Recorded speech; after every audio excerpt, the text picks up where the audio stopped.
Assalamualaikum warahmatullahi wabarakatuh. Perkenalkan, nama saya Mentari Anggraini, guru mata pelajaran IPA di SMP Negeri 2 Ogan Komering Ulu. Saya merupakan peserta BIMTEK Kepala Laboratorium Sekolah yang diadakan oleh Universitas Pendidikan Indonesia Angkatan ke-42.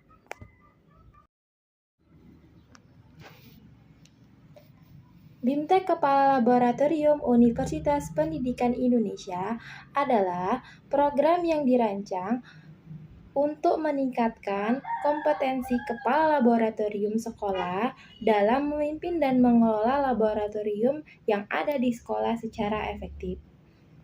BIMTEK ini dilaksanakan oleh Universitas Pendidikan Indonesia dan diikuti oleh kepala laboratorium dari berbagai sekolah yang ada di Indonesia.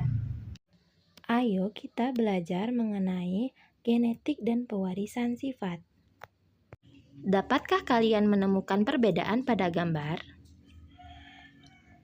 Ya betul, setelah kita amati, ternyata anak-anak yang terdapat pada gambar memiliki wajah, warna kulit, warna rambut, dan bentuk rambut yang berbeda. Apa yang menyebabkan hal tersebut? Mari kita pelajari perbedaan pada gambar tersebut dan hubungannya dengan pewarisan sifat pada makhluk hidup. Pengertian genetik. Genetik menjelaskan bagaimana sifat atau karakteristik tertentu dapat diwariskan dari satu generasi ke generasi berikutnya melalui materi genetik seperti DNA dan RNA. Gen, unit dasar pewarisan sifat pada makhluk hidup. Kromosom, struktur yang terdiri atas DNA yang terorganisasi. DNA atau deoksiribonucleic acid, molekul pembawa informasi genetik. Lokus, posisi gen di dalam kromosom. Struktur DNA. Helix ganda double helix yang terdiri atas dua untai nukleotida yang saling terpilin, terdiri dari gula deoksiribosa, fosfat, dan basa nitrogen. Apa sih fungsi dari DNA itu? Yang pertama, menyimpan informasi genetik. Yang kedua, mengontrol aktivitas sel melalui sintesis protein. Yang ketiga, mewariskan sifat dari satu generasi ke generasi berikutnya. Berikut tahapan sintesis protein. Yang pertama, transkripsi. DNA dirubah menjadi mRNA di inti sel. Kemudian, translasi. mRNA diubah menjadi rantai asam amino di ribosom. Ada 3 peran RNA dalam sintesis protein. Yang pertama, mRNA atau messenger RNA membawa kode genetik dari DNA ke ribosom. Yang kedua, tRNA atau transfer RNA membawa asam amino ke ribosom. Yang ketiga, rRNA atau ribosomal RNA merupakan komponen utama dari ribosom. Selanjutnya, tahapan pembelahan sel. Ada 2 jenis pembelahan sel. Yang pertama ada mitosis, yaitu pembelahan sel somatik atau sel tubuh.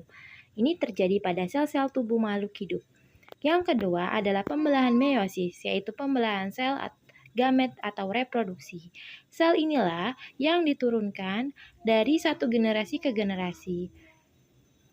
Sel inilah yang bergabung dengan pasangan dari induknya yang kemudian membentuk sifat karakter makhluk hidup. Itulah yang menyebabkan kenapa setiap makhluk hidup mempunyai sifat dan ciri baik fisik maupun non-fisik yang berbeda-beda karena perbedaan dari susunan dari materi genetiknya.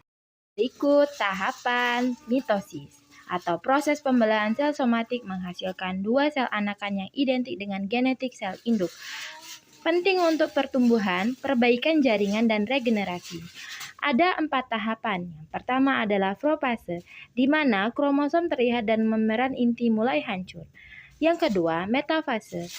Kromosom berbaris di tengah sel atau di lempeng metafase. Yang ketiga, anafase. Kromosom ditarik ke kutub berlawanan oleh benang-benang spindle. Yang keempat, telofase. Sel mulai membelah dan membran inti terbentuk kembali. Pembelahan meiosis. Meiosis adalah proses pembelahan pada sel gamet yang menghasilkan 4 sel anak dengan setengah jumlah kromosom dari sel induk, berperan dalam reproduksi seksual dan variasi genetik. Tahapan meiosis terdiri dari 2 tahapan. Meiosis pertama, kromosom terlihat dan membran inti mulai hancur. Sedangkan pada meiosis kedua, kromatid setiap kromosom terpisah, menghasilkan 4 sel yang haploid. Berikut tahapan pada pembelahan meiosis. Yang pertama ada profase, yang kedua metafase, yang ketiga anafase, yang keempat telofase. Setiap proses diulang dalam 2 siklus untuk menghasilkan 4 sel anakan. Perbandingan pembelahan mitosis dan meiosis dapat kita amati pada gambar berikut, di mana pembelahan mitosis menghasilkan 2 sel anak, sedangkan pembelahan meiosis menghasilkan 4 sel anak. Terima kasih telah menyaksikan, semoga ilmunya bermanfaat. Wassalamualaikum warahmatullahi wabarakatuh.